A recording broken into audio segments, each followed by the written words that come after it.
The Brandon Peters Show may contain explicit language and detailed plot points. For more information on the show, stay tuned to the end of the episode. The summer of 2004 at 20. Okay, folks, here we are. Summer of 2004 at 20 music video companion series on the Brandon Peters Show. We keep seeing people take their curtain calls every week at this time, and this week it's Greg McGoon back for just one more. Welcome back, Greg. I'm excited to be back. Let's do this. It's been since, I think early June your first one comes out, and now you're back at the end of August. So here we are. Okay, so the movies this week from Monday. Let's see. Yu-Gi-Oh! The movie Pyramid of Light. Have you seen that one? I mean, I saw it. I can't tell did you? I actually did see it, but I can't really tell you anything about it. But I definitely had friends who were big into the Yu-Gi-Oh! And all that kind of world of stuff. So I just go along for the ride, as I said back in June. I don't really if I get invited to something, I'm like, yeah, I'm down. Because why not? I like when people get excited about things. So even if I'm into it, if they're excited, then I'll just get into it. Gotcha. Garden State. Yeah, no, I loved it. I own it on DVD. I was a big fan of Natalie Portman at the time. So I was a big supporter of that, but it's been years since I've seen it. So I should revisit that actually, because I do own it on DVD. And is it streaming anywhere? Nowadays? Don't remember. I have it on DVD as well. I never upgraded that one to Blu-ray, so I haven't seen that one in a long time myself. I was really big on it back then. I was like, this movie, some good stuff. Yeah. And I mean, it was kind of that angsty, what's happening with life type of coming of age type of thing or whatever. So it resonated with me at the time. So definitely saw that in theaters, definitely own it on DVD. it's on Hulu. Oh, it is. Well, then great. Go check it out if you haven't seen it and travel back to 2004. There we go. Okay, next movie, Alien versus Predator. I did see this. I've never been a massive Alien franchise person. Not that I like them all, don't get me wrong. But I wasn't ooh, more Alien movies. I was not one of those people. But mad respect for the first two. Mm-hmm. So I definitely saw this in theaters. I would go to the movies all the time and I would movie hop. I know, I'm bad. I'm a bad person. Yeah, that's what we used to do back then. It was really 2002, 2003, 2004 were movie hopping summers for me. Very heavy so I tended to see as much as I could. So I definitely saw it. I enjoyed it. It was a good time. For what it was, an Alien versus Predator movie. Gotcha. And Princess Diaries 2. Yay! Now we're talking. Now you know the type of person I am. I was super excited for this movie. Definitely saw it the weekend it came out.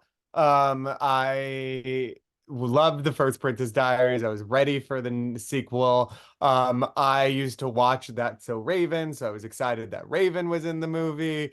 Yeah, and it was Chris Pine was also in it. Chris Pine was 11 in it. Yeah.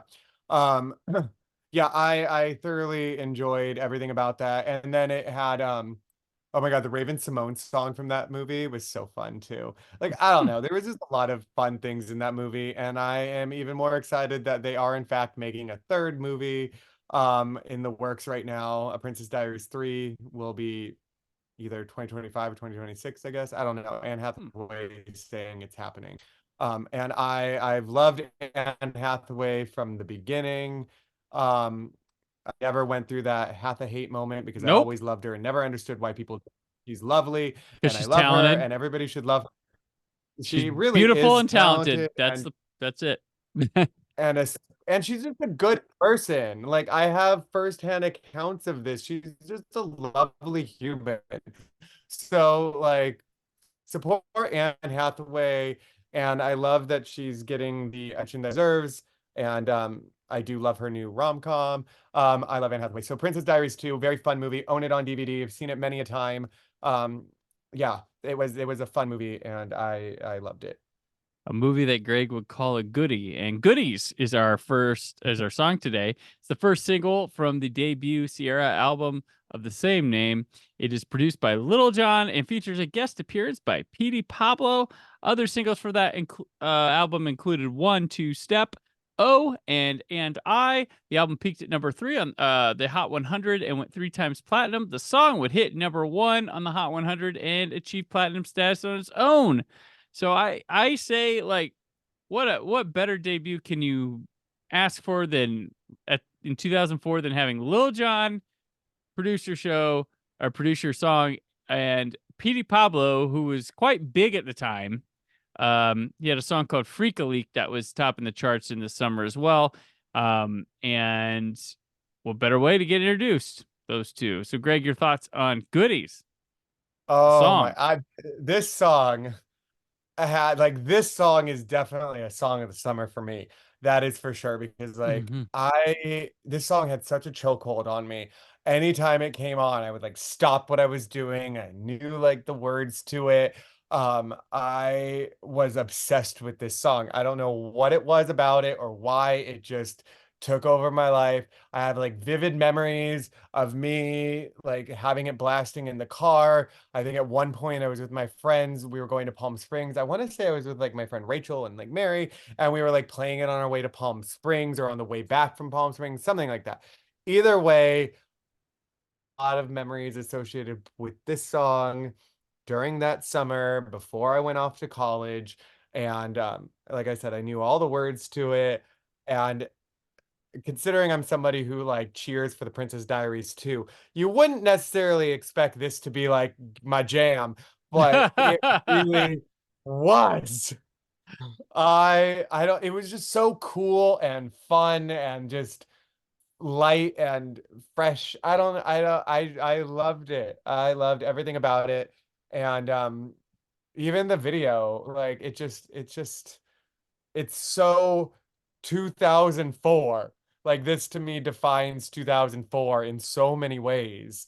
Um, but re-listening to it, I'm like, I could imagine this song if it got released now, it wouldn't be like jarring or like weird per se. Mhm. So I guess it does stand the test of time, as does One Two Step, her second single, which also I definitely learned the 1 2 step after that video too. So Ciara was a big one for me. When that album came out, she won me over very quickly. Yeah, she came out like she'd been there for a while, if it like, Yeah. didn't feel like a new person. And for me, like, like anything that was like Lil John, you were gonna hear at parties like circa 2002 to 2000, like 5 or whatever. When I was in the college scene, like he was like, oh, new Lil John song, that's gonna get heavy play. That's gonna get heavy, and this was right there with it. There's like Petey Pablo, and he's of course got the Usher "Yeah" going on at the same time. Real huge. He had his own album as well. It was a Little John City right there after things had been. Uh, oh, there was Pharrell was on the scene at the time. He was big. You had the Cash Money Millionaires were kind of, I don't know what they were. It feels like they were getting replaced with this. In terms of like all the rap stuff that was coming out at the time, but this is super cool, and the little like for Lil Jon, it was like a real laid back beat compared to his other Hmm. stuff, and there's like a simplicity to it that I dig a lot. Yeah. Um, and it's hard not to like get in the song. And Petey Pablo is really smooth, even though like he had that Raise Up song, which is a really intense, heavy song. Freak a Leak was a little bit more chill, but still heavier than this. But yeah, quite like this one. Worked quite well, and it was the combo of like, all right, we need a rap guy to do this verse on an R&B song, and vice versa. The rap guy would need the R&B person for the chorus of their song. So, just a deadly combo of 90 or 2000s hip hop pop music that was coming around then. Before all genres started crisscrossing all over the place in the 2010s, even before that. But our video, it's directed by Benny Boom, who done videos for P. Diddy, Nelly, Busta Rhymes, Nicki Minaj, Sean Paul, Monica, 50 Cent, all the people, but had directed episodes of the 90210 reboot, Black Lightning, NCIS Los Angeles, CSI Vegas, Grease, Rise of the Pink Ladies, Magnum PI, the new one, the Chicago shows, and then did the All Eyes on Me with a Tupac movie. It's a directorial feature. So this one just this is just like that typical a lot of rap videos do this, like, what are we doing today type videos. Like, we're just hanging out, we're going to car, they go to car wash, right? That's where Yeah. they're mainly hanging out. She's on the phone at the beginning of it. There's a lot of cameos here in this. Yeah. But yeah, they Sh- well, the one part where she's like they're driving in the convertible and like she's like in the back of it. mhm. Like, if I was ever in a convertible at any point after that song came out, I would Uh-oh. sit on the back of it and definitely make that song play.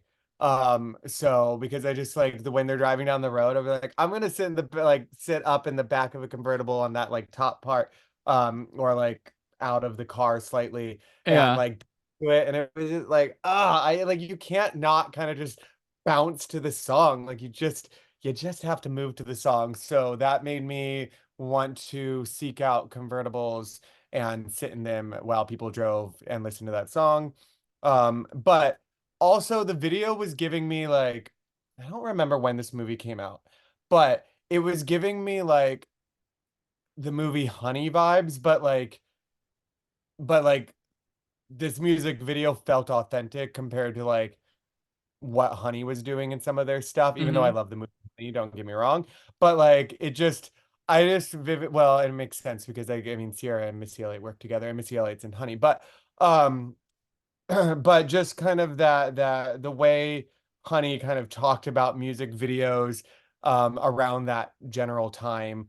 Um this movie kind of, or not in this movie, this music video kind of embodies that like general vibe of what music videos were of the time. But again, it works in its simplicity. She kind of does like she has her little dance breaks against the blue and white striped wall that was kind of outside of the reality scenes too.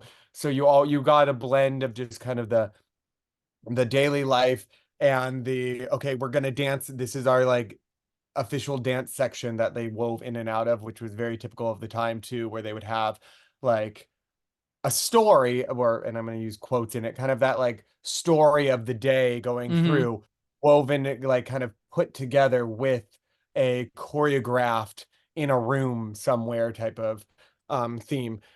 So it didn't really reinvent the wheel. It just kind of just was smooth riding on the wheel that it was on, um, as I would say. Um, but yeah, it just Ciara is, and she still is. She was just a guest mentor on American Idol even this year. Mhm. Probably because she's on tour again, but she's just cool. Like when she came out, she just was cool and made everything just look very effortless and breezy with it. Like you just felt cool listening to her music.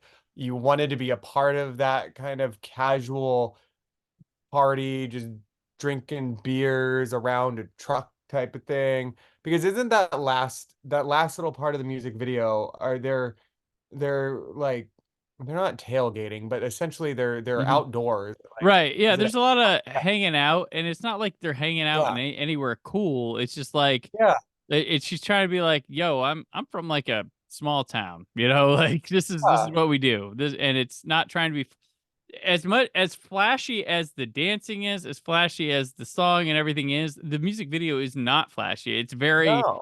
It's very drenched in normal, town life, like where people, live and It's stuff.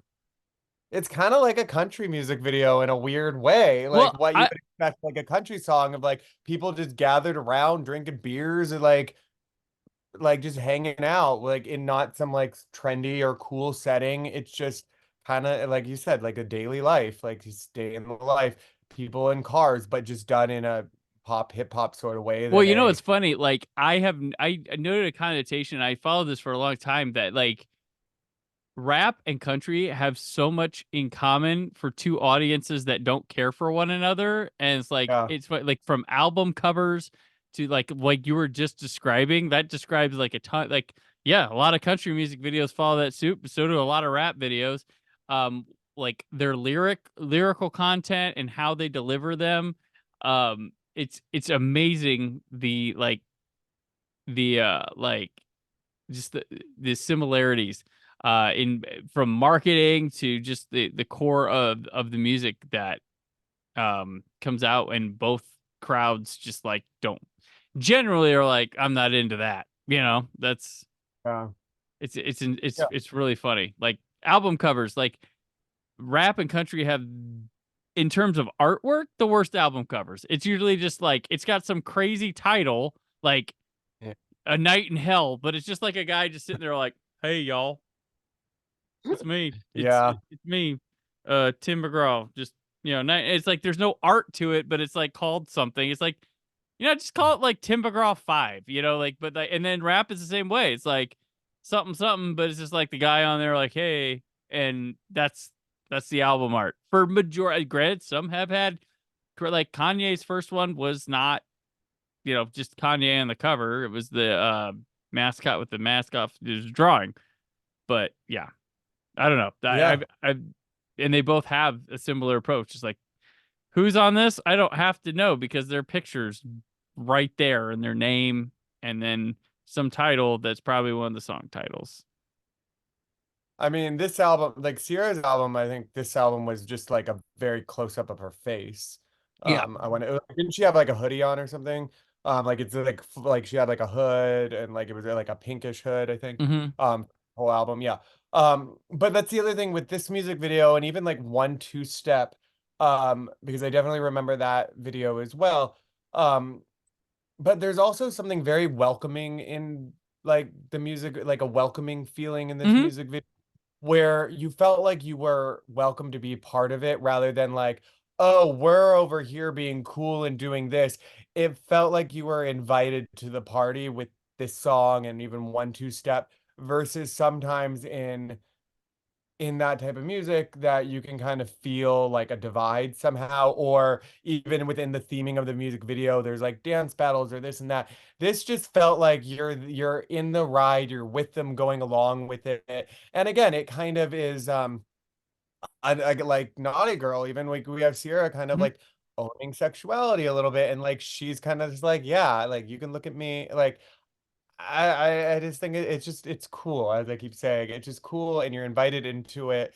And you wanted to be a part of it because you're like, this just looks like fun. Like y'all just look like you're having a great time and you're singing your song and you're just hanging out.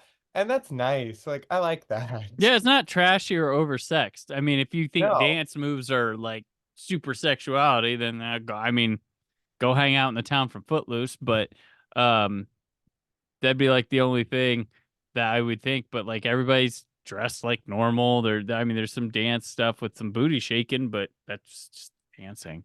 Um, Yeah.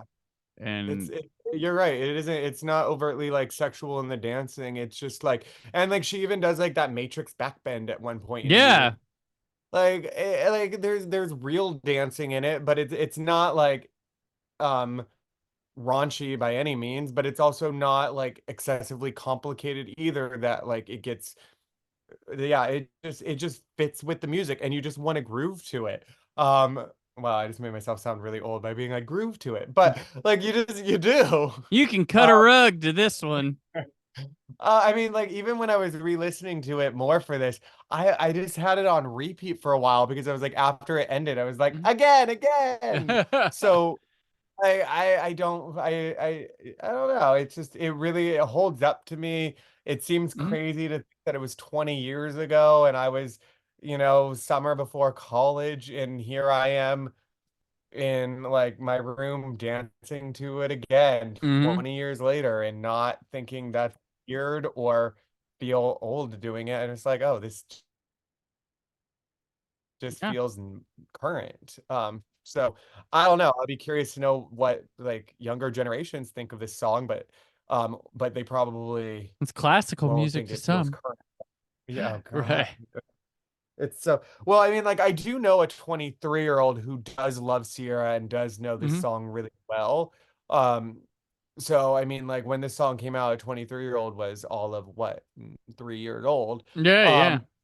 So this definitely was something that she discovered more, not recently, but like later on and like went with it and doesn't seem like, oh, you like that old song? Like it wasn't like I wasn't criticized for liking this song when I said, "Oh," because like it came on the radio and why did it come on? Or it came on like shuffle on my music or something and she was like, "Oh, I love this song." I was like, "I love it." Yeah, so it wasn't that typical exchange of like, "Oh, like your old people music like some people will do with you." So I Hmm. think it bridges gaps between generations. Like look at Sierra bridging Look the at gap this. between like the Gen Z and the elder millennials. Magic. Yep, Um, wasn't she married what, Russell Wilson, right? I think And he's so. much younger than her, right? I think. Not a I huge don't really gap, pay but too much attention to the personal lives of people unless gotcha. it's something really heinous, and then I'm like, ugh, that's debatable. But if they're just generally off the radar, I tend to just focus on their music. Fair Um, enough. yeah, unless you're Kelly Clarkson or Shania Twain, and then I love you forever. There you Uh, go. Okay. Well, all right, Greg. Well, thank you for being part of summer of 2004 at 20. And where can people keep up with you until the next time you appear on this show? You can find me on all social media platforms at the McGoonies and yeah, the McGoonies. And I mostly just use Instagram, but I have the other ones. So if you want to track me down on those, I'll eventually see that. Awesome. And I'm on the socials at Brandon 4K UHD. Uh, PopCon Louisville is just around the corner. And you should come see me. Come see PopCon. Come see Anson Mount at PopCon, as well as other guests who you know what? I'll just keep with Anson Mount because people can cancel and change at any time. So, and I'm recording this way before it. So yeah, the live podcast stage is where it's at. You should come check out a show. Or if you want to sign up, it may be too late by the time you're listening to this, but you can always try and get on a wait list if there is one. So all that at popcon.us. Monday, the penultimate episode of summer of 2004 at 20. Scott, Aaron, and I are talking Exorcist, the beginning, Without a Paddle, Benji, Off the Leash, and Nicotina. All that and more as the summer of 2004 at 20 continues. The summer of 2004.